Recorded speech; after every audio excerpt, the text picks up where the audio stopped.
I was on an assignment for the Army, making my way up from San Antonio, Texas, to Tacoma, Washington. It was a long drive, and they gave me 6 days to report to my new unit. But I didn't mind. I love road trips. There is nothing like the freedom of exploring the world by yourself. The first day of my journey, I planned to get as much driving in as possible so I could spend a few days in Utah. A sort of mini vacation, you could say. This was January, and the days were short, so maximizing the amount of daylight I had was crucial. I got up extra early that morning, carried the last of my bags out to my Corolla, signed out of my old unit, and hit the road at roughly 5 a.m. It was an amazing day. I saw the landscape transform around me as I went further west than I had ever been in my life.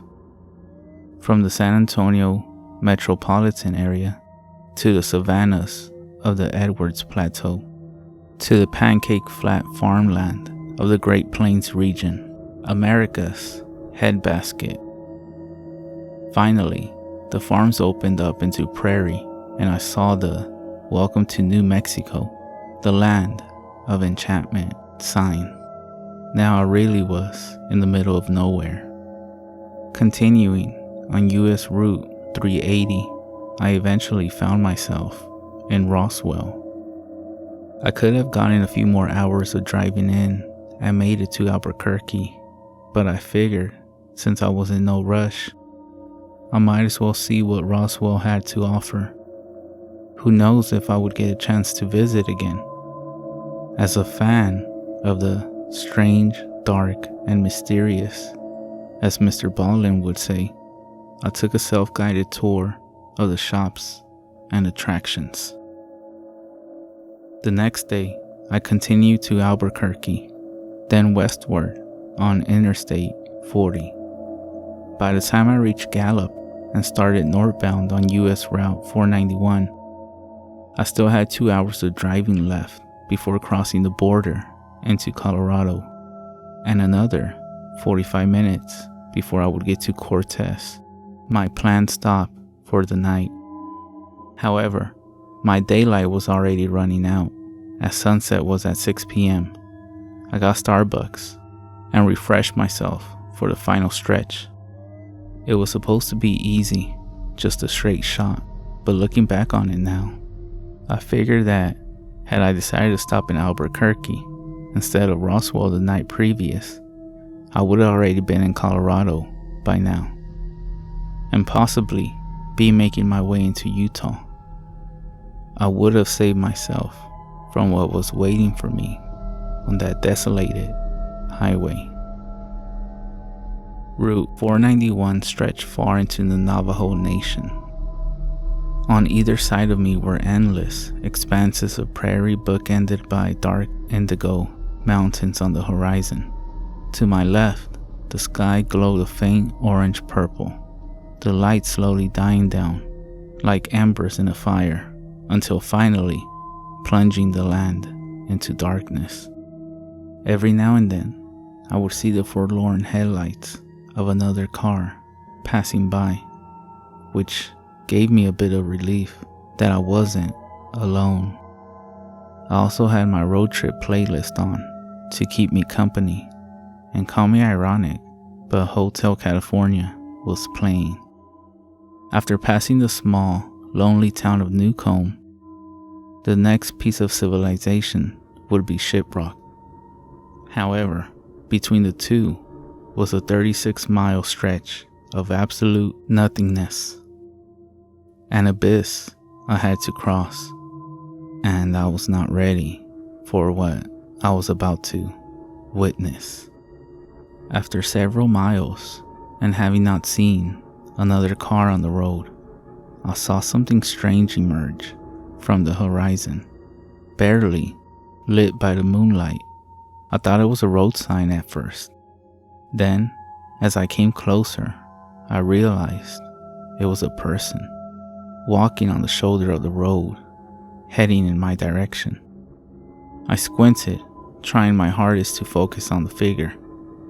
In the darkness, I could tell they were wearing a poncho of some sort, with long, black hair flowing down past their chest. Who could be walking out here, all alone, at night, I thought. Whoever it was, they had no lights, no reflectors, no strobes of any kind to signal to passing vehicles that they were there. And they walked on the pavement, dangerously close to oncoming traffic. I pulled to the left a bit, giving them a wide berth. Suddenly, my stereo cut out, as if I had turned it off. The screen went completely dark, and my phone disconnected from Bluetooth. While this was unusual, it did happen from time to time, so I thought nothing of it. As I approached, I saw the person raise their right arm, as if to flag me down and hitch a ride. No, I thought. There's no way that's happening, buddy. As my headlights swept by, I realized it was a man, dressed in a button-up shirt, a poncho, jeans, and cowboy boots. His large belt buckle glinted as the lights passed him, but in that split second, I realized with shock that not only were his eyes painfully wide open, but they seemed to be tracking me. Somehow, he was able to see me through the glare of my headlights and look me dead in the eyes, not breaking contact until I passed. I was shaken for a bit, but my nerves gradually subsided. My stereo turned back on, and my music continued playing. I brushed everything off as simply my imagination. The darkness and the shadows playing tricks on my mind. Besides, the man was behind me. I figured he must have been drunk. Indian reservations, sadly, had high rates of alcoholism. I looked in my rearview mirror, and he was gone. I couldn't see him. Maybe he's too far behind me? No, that couldn't be. It must be too dark. Maybe. I drove on, trying to figure out what just happened, but at the same time, forcing myself not to think about it. Just when I thought I had moved on, I saw another shape in the distance. Getting closer, I realized it was another figure. Another person walking alone at night? There's no way. They walked along the shoulder of the road, swaying back and forth. Slowly, I could make out that this person. Then, I saw what looked like long black hair reaching down past the chest. No, there's no way. It was the man, the same man. But how? The man raised his arm again, trying to flag me down. What does this guy want? I kept up my pace, with no intention of stopping for any reason. Just like last time, my stereo turned off again. Suddenly, the man leaped out into the road, arms waving frantically. I swerved into the left lane, narrowly avoiding him. In my headlights, I noticed he had the same wide-eyed look, his gaze locked into mine. I also saw that his clothes did not look as they did on the first encounter. Once they were clean, if not well worn, but now they were soiled and tattered, rags barely hanging onto his withered frame. His hair was wild and unkempt, with clods of dried dirt stuck in the locks, but his eyes remained the same. My heart nearly burst through my chest at the sudden shock. Hyperventilating, I slowed down and glanced into the rearview mirror to make sure he was alright. Nothing could have prepared me for what I was about to see. The man was running, and he was sprinting towards me. I centered the wheel and accelerated, hoping to get as much distance from him as possible.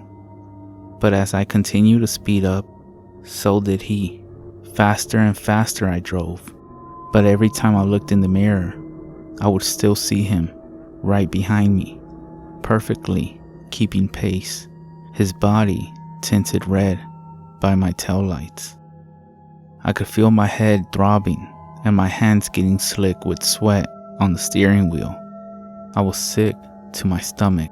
There's no way. I looked forward, hoping to see a faint glimmer of light from the town ahead, but I was still too far away. I looked back at the rear view mirror, and the man was gone. I should have been relieved, but I knew better. Where did he go? I looked around, hoping to regain a visual on him. I couldn't see anything. Taking a deep breath, I refocused on the road, but kept my guard up. Just keep driving, I told myself. Only a few more miles to go. Out of the corner of my right eye, I saw something. Another shape. It wasn't the man. At least, I didn't think so.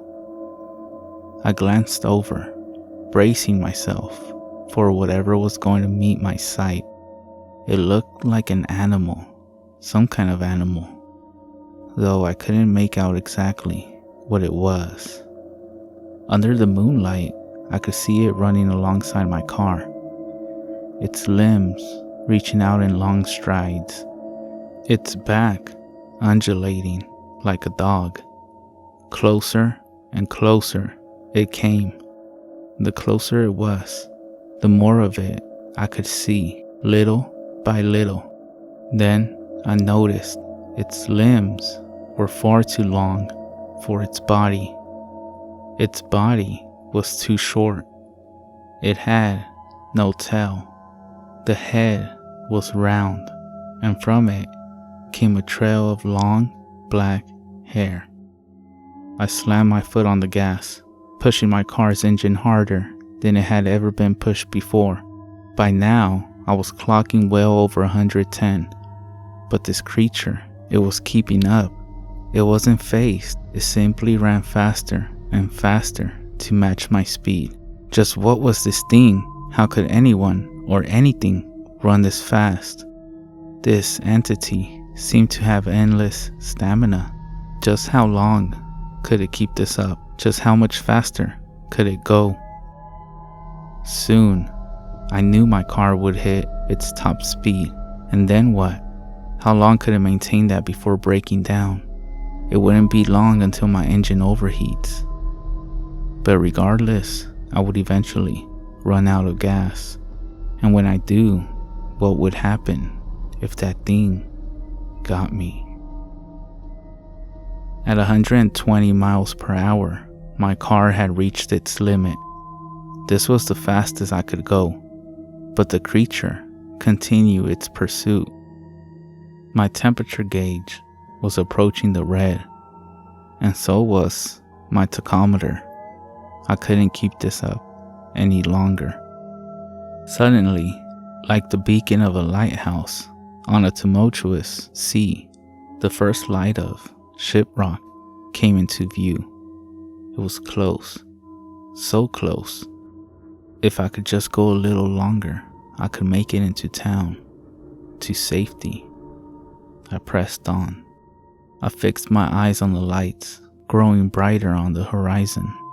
They bloomed outwards, glimmering in the night air. Though it was a small town, it was a sight for sore eyes in my situation. Looking in my periphery, I saw the undulation of the creature's spine as it kept pace with my car. But now it was slipping away, steering far and further from the road. It suddenly hit me just how hard my heart was beating. Beads of sweat dripped down my face. I looked over. The creature was gone. But this time, the feeling of dread had also gone with it.